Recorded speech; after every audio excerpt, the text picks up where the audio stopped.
આકાશવાણી ભુજ સ્થાનિક સમાચાર વિરલ રાણા વાંચે છે. નમસ્કાર.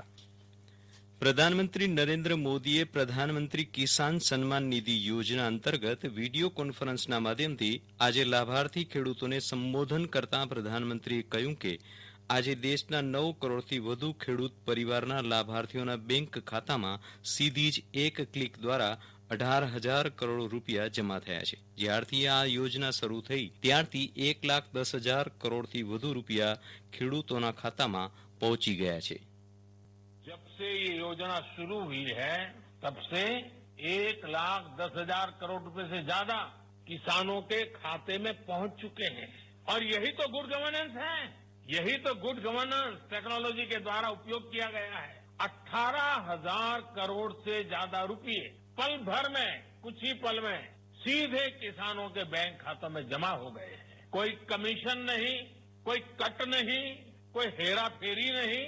टेक्नोलॉजी का इस्तेमाल करते हुए पीएम किसान सम्मान योजना में ये सुनिश्चित किया गया है कि लीकेज न हो. राज्य सरकारों के माध्यम से किसानों का ऑनलाइन रजिस्ट्रेशन होने के बाद उनके आधार नंबर और बैंक खातों का वेरिफिकेशन होने के बाद इस व्यवस्था का निर्माण हुआ है. રાષ્ટ્રપતિ રામનાથ કોવિંદ અને પ્રધાનમંત્રી નરેન્દ્ર મોદીએ પૂર્વ પ્રધાનમંત્રી અટલ બિહારી વાજપેયીને આજે તેમની જન્મ જયંતિ ઉપર નવી દિલ્હીમાં સદૈવ અટલ સ્મારક શ્રદ્ધાસુમન અર્પણ કર્યા હતા. પ્રધાનમંત્રીએ શ્રદ્ધાંજલિ અર્પણ કરતા જણાવ્યું કે શ્રી વાજપેયીના દીર્ઘદ્રષ્ટિવાળા નેતૃત્વથી દેશમાં અભૂતપૂર્વ વિકાસ થયો છે. પ્રધાનમંત્રીએ આજે સંસદના કેન્દ્રીય કક્ષમાં અટલ બિહારી વાજપેયી ઇન પાર્લામેન્ટ એક કો-મેમોરેટિવ વોલ્યુમ નામના પુસ્તકનું વિમોચન કર્યું હતું. ભારતીય રાજકારણમાં અજાત શત્રુ અને ઋષિતુલ્ય વિદ્વાન પૂર્વ પ્રધાનમંત્રી અટલ બિહારી વાજપેયીને સમાચાર વિભાગ માનભરી શ્રદ્ધાંજલિ પાઠવે છે. सपने की सुने कौन सिसकी अंतर को चीर व्यथा पलकों पर ठिठकी हार नहीं मानूंगा रार नहीं ठानूंगा काल के कपाल पर लिखता मिटाता हूँ गीत नया गाता हूँ.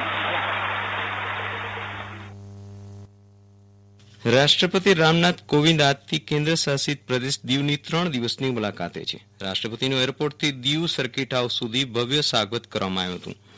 આજે રાષ્ટ્રપતિએ દીવ ખાતે આવેલા નવનિર્મિત વીવીઆઈપી જલંધર સર્કિટ હાઉસનું લોકાર્પણ કર્યું હતું. તેમના 2 દિવસના પ્રવાસ દરમિયાન વિવિધ વિકાસ યોજનાઓનું ખાતમુહૂર્ત કરશે. સમગ્ર દેશની સાથે આજે જિલ્લામાં પણ નાતાલની ઉજવણી કરવામાં આવી રહી છે. જિલ્લાના પાટનગર ભુજમાં આવેલા વિવિધ દેવળોમાં પણ કોરોના વાયરસને ધ્યાનમાં રાખીને સાદગીપૂર્ણ ઉજવણી કરવામાં આવી હતી. ભુજના સેન્ટ એન્ડ્રુઝ ચર્ચમાં ફાધર જિગ્નેશ તુંબડા દ્વારા પ્રાર્થના કરાઈ હતી અને નાતાલ પર્વની શુભેચ્છા પાઠવવામાં આવી હતી. નાતાલની શુભેચ્છા પાઠવીએ છીએ. વિશેષ કરીને નાતાલ એ પ્રભુ ઈસુ ખ્રિસ્તનો જે જન્મ છે એ જન્મ સંબંધી એ વાત કરવામાં આવેલ છે.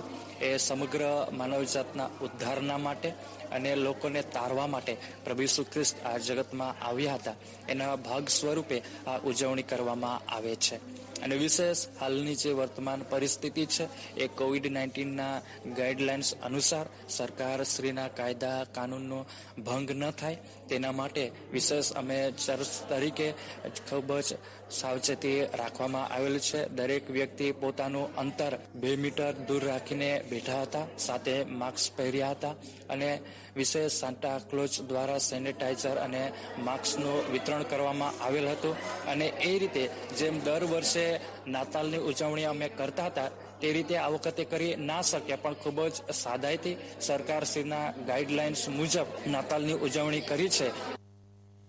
કચ્છના ગાંધીવાદી લોકસેવક અને માજી સાંસદ સ્વર્ગસ્થ ગુલાબશંકર ધોળકિયાની આજે 127મી જન્મ જયંતિ પ્રસંગે ભુજમાં તેમની પ્રતિમાને પુષ્પાંજલિ અર્પણ કરવામાં આવી હતી. અતિથિ વિશેષ પદેથી બોલતા અગ્રણી ધારાશાસ્ત્રી શંકરભાઈ સચદે સદગત ગુલાબભાઈનું જીવન આજની પેઢી માટે પ્રેરણારૂપ ગણાયું હતું. રાજ્યમાં સુશાસન માટે સરકાર કટિબદ્ધ છે.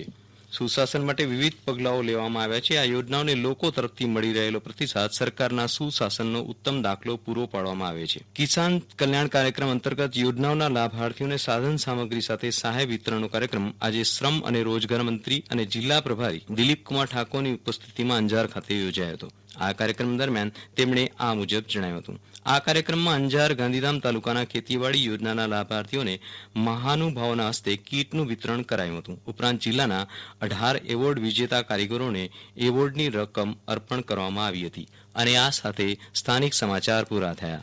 નમસ્કાર.